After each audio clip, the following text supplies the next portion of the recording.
In this movie, we're going to try to add an RSS feed block. RSS stands for Really Simple Syndication, but this RSS block sometimes is a little tricky to add. So you go down on your course page to go to the blocks, and you add a RSS, remote RSS feeds block. And you add one of those in. And this is a very valuable block to have. You can get headlines from basically other websites and insert them right onto your site. So here we have a remote news feed block, and click here to configure this block and display RSS feeds. So the first thing you have to do is you have to click on this link to configure this. And so here's the block, and display each link's description. You can, if you say yes, it usually gives you a headline, but then it gives you a description, like the first 5 lines of maybe an article or something. So that takes up a lot more space, but it does give you a little bit more information, so you might want to do that, or you might not. You can turn that off. How many headlines or little articles do we want to show? Let's just say we have 5. Then there's a whole bunch of options of different feeds that are already available for you to use, and that's because other teachers have already inserted these feeds, and they've clicked that they want to share them so that they show up in your list. You will always have a list of all the RSS feeds that you have put in into all your courses, and then any ones that other people have decided to share. So if I wanted to, for instance, use Fox News feed, I could type that. I could type a title of this feed block that I want. News headlines, we'll say, and should a link to the original site channel link be displayed? Sometimes there is a channel link, like if I do this, it might display a banner that says Fox News or something, or it might not have something, but you can choose yes or no and then kind of just see how it looks. This is a link to the site, so this would be a link to Fox News. This right here is the image that it might show of Fox News or something. And so I can go like that, and I can click Save Changes. And then if I come down and look at my feed, okay, there it is. There's news headlines, foxnews.com. There's going to be a link to it. There's the image. And then I have different headlines, and I have a little description that goes along with that. Okay, so I can... If I look up here, there's add and edit feeds. So if I click on that, okay, then it'll bring me back to this page. Now this looks a little different because this is the one I was on right here. This is configure this block, so I have it all set up like this. But let's say I don't want Fox News. I want something else. I want to get some like Major League Baseball headline or something, and that's not an option in here.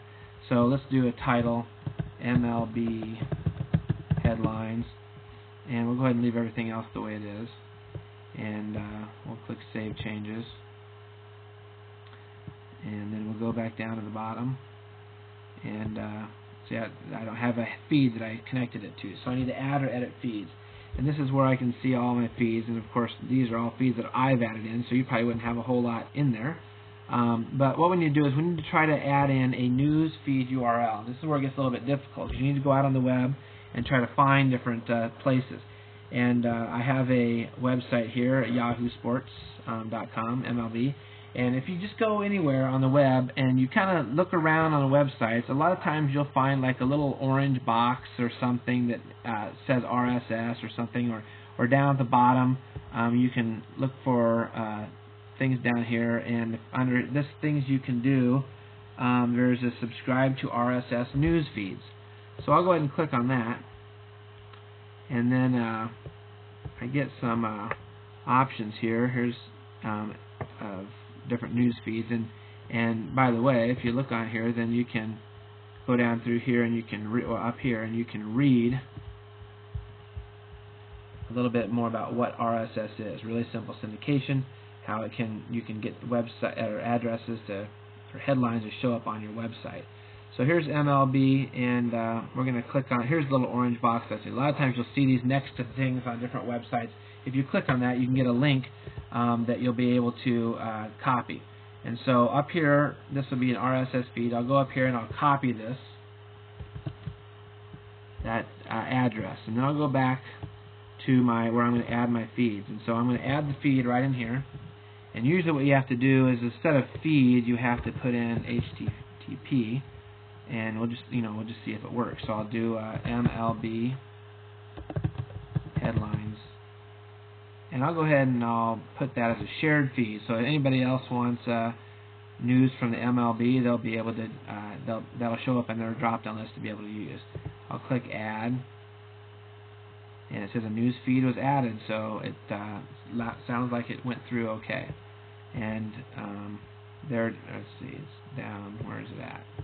Down here, MLB headlines. Okay.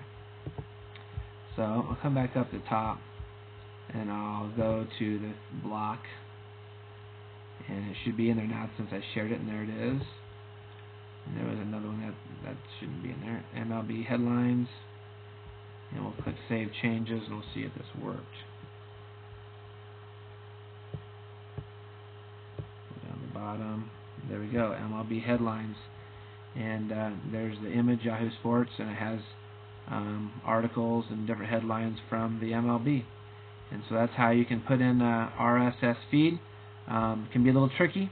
You kind of just play around with it and stuff, and hopefully you can get your headlines to show up. If you can't, then give me a call or an email, and I'll try to come help you.